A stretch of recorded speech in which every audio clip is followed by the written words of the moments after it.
Why is Harlem Renaissance visual arts often misrepresented?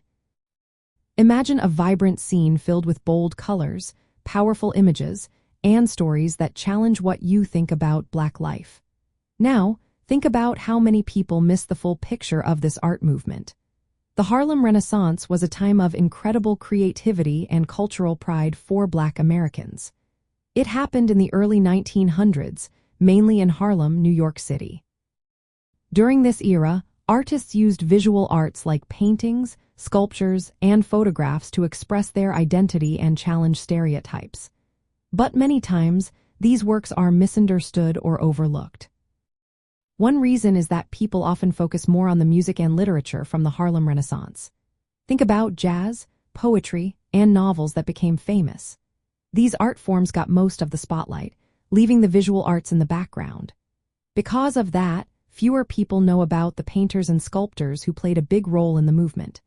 Museums and galleries didn't always show their work, which made it harder for the public to see and understand their contributions. Another factor is how the art was received by mainstream society.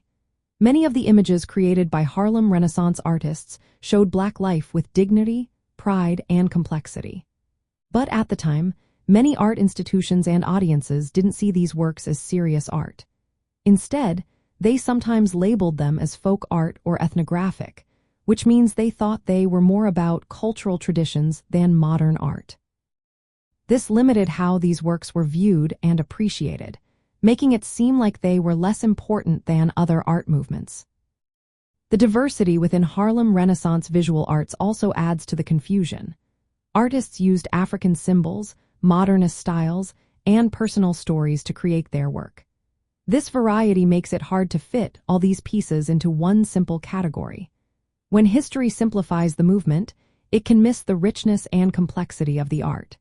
People might see only one style or theme and ignore the rest. Economic and social challenges also played a role. Black artists faced barriers to showing their work in big galleries or getting wealthy patrons. Many had to create art that both celebrated Black culture and appealed to white audiences. This balancing act sometimes limited what they could express and how their art was understood later on. Finally, the political and social messages behind the art are often misunderstood. Many works from the Harlem Renaissance were about fighting racial injustice and expressing Black pride. If people view these artworks outside their historical context, they might miss the powerful messages they carried. They might see only the style or subject, not the movement's deeper meaning. In short, the visual arts of Harlem Renaissance are often misrepresented because they are overshadowed by other art forms, misunderstood due to racial biases, simplified in stories, limited in exposure, and deeply tied to social struggles. Recognizing these issues helps us see the true importance of Black artists during this vibrant and transformative time in American history.